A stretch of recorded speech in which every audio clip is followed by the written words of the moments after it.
आज की वीडियो में आर्मस्ट्रॉन्ग नंबर देखने वाले हैं कि आर्मस्ट्रॉन्ग नंबर है क्या। तो 1, 5 और 3 ये एक आर्मस्ट्रॉन्ग नंबर है। तो कैसे? तो 1 का क्यूब है वो 1 होता है, और 5 का क्यूब है वो 125 होता है, और 3 का क्यूब है 27 होता है। इन तीनों को प्लस करेंगे तो हम 153 ये नंबर मिलेगा। इसको कहते हैं आर्मस्ट्रॉन्ग नंबर।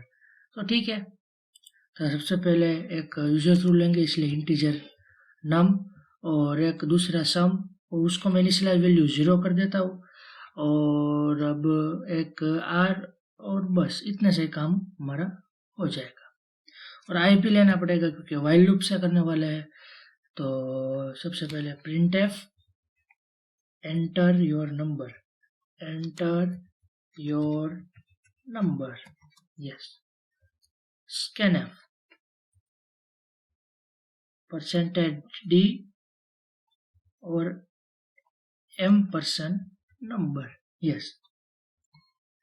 और अब मैं क्या करूंगा कि नम की वैल्यू है वो आई में स्टोर करा दूंगा। ठीक है, तो अब while loop, while I is greater than 0, yes, ये कंडीशन हो गई, यस। अब आता है मेन लॉजिक कि हमें आर्मस्ट्रॉन्ग नंबर, तो हमें क्या करना पड़ेगा कि इन सब को सबसे पहले तो अलग अलग करना होगा कि 1 अलग, 5 अलग और 3 अलग, और इन तीनों का क्यूब निकाल के उन तीनों को हमें प्लस भी करना पड़ेगा। तब हमें पता चलेगा कि ये नंबर और ये नंबर दोनों सेम आए तो फिर आर्मस्ट्रॉन्ग नंबर है, वरना नहीं है। तो ठीक है, तो पहले उसका मैं लॉजिक लिखता हूँ कि सबसे पहले हम इन सब को ऐसे अलग अलग कैसे करें, जैसे 1 अलग, 5 अलग और 3 भी अलग। तो ठीक है, तो सबसे पहले हम आएंगे कि आर रिमाइंडर और आई मॉड्यूलो 10, यस। इसका क्या लॉजिक है वो मैं आपको समझाऊंगा। सबसे पहले लॉजिक लिख लेता हूँ, i equals to i divide by 10, yes, और sum equals to sum plus r into r, yes. ये हमारा लॉजिक हो गया। अब इस लॉजिक को मैं समझा भी लेता हूँ कि कैसे ये आया। तो सबसे पहले ये क्या करेगा, नोटपैड में समझाता हूँ कि यहाँ पे हमारा नंबर में 153 ही डाला, चलो 153, ठीक है। तो अब हमारे पास आई क्या है 153, क्योंकि मैंने यहाँ पे स्टोर करा दी आई की वैल्यू, तो हमारे पास हो गया आई है वो 153, उसका मॉड्यूलो 10। अब मॉड्यूलो मैंने आपको बताया था कि वो क्या देता है, वो रिमाइंडर देता है, यस, रिमाइंडर।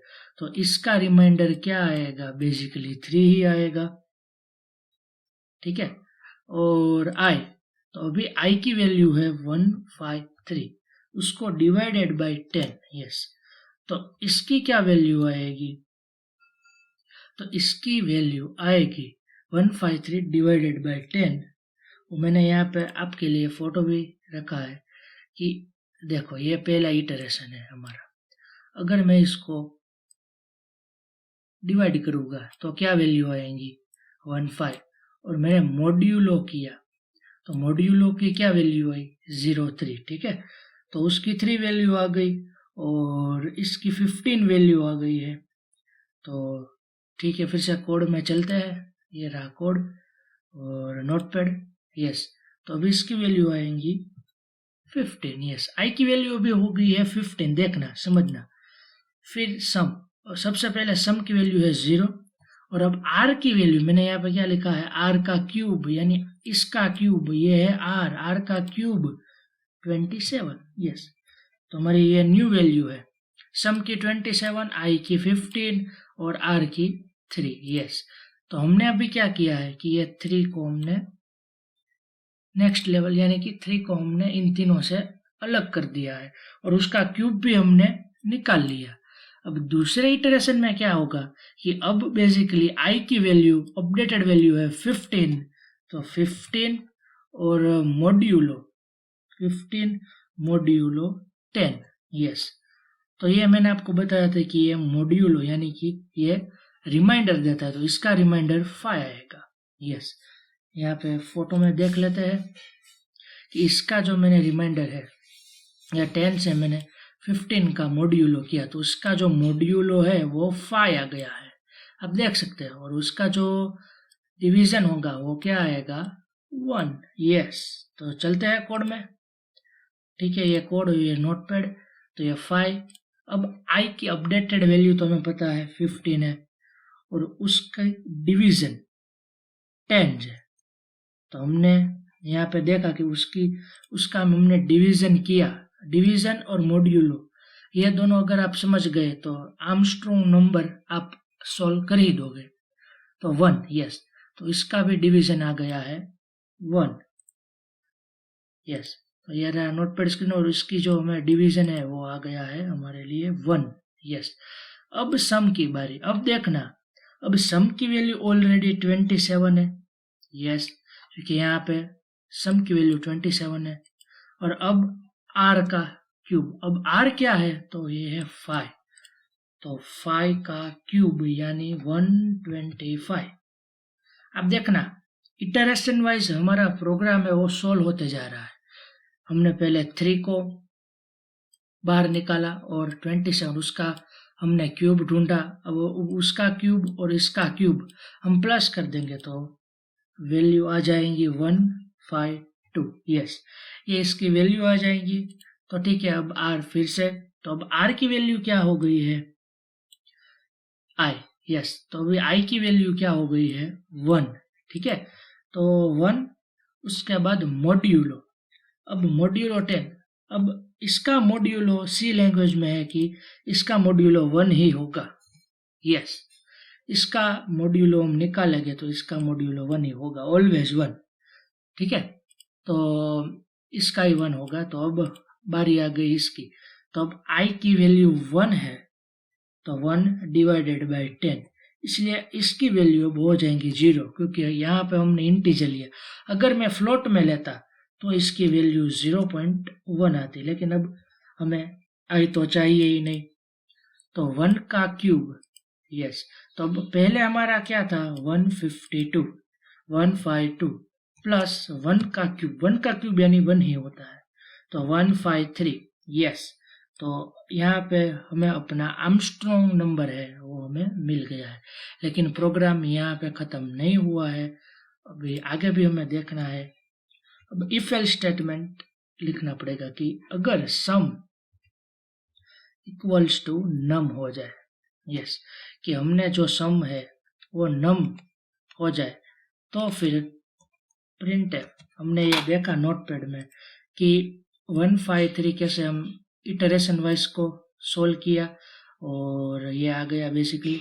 तो ठीक है, ऐसे ही प्रिंट एफ हम कर देते हैं इफ सम और नम की वैल्यू, अगर सम यानी कि 153 है नोटपैड, तो यहाँ पे सम की वैल्यू हमें 153 मिल गई और नम ये बेसिकली नम है, नम या फिर आई आप जो भी बोलो।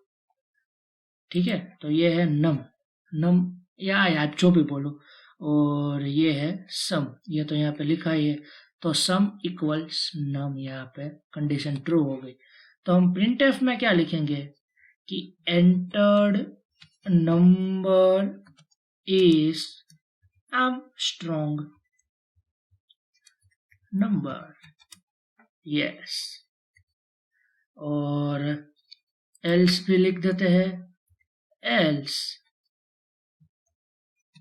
printf entered number is not a Armstrong।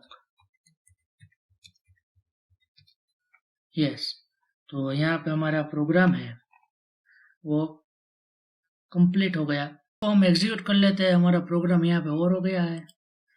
तो यस, तो 153, यस, ये आर्मस्ट्रॉन्ग नंबर है इसलिए यस आ गया। एंटर्ड नंबर इज आर्मस्ट्रॉन्ग, ठीक है। दूसरी बार, अब मैं ऐसा नंबर डालूंगा जो आर्मस्ट्रॉन्ग नहीं है, 100, जो ऑफ कोर्स ये नहीं है, लेकिन ओ ये भी आ रहा है एंटर नंबर, इसलिए हमने कुछ गलती की है। क्या गलती की है? यस, यहाँ पे दो इक्वल आएंगे, if sum equal equal num, yes.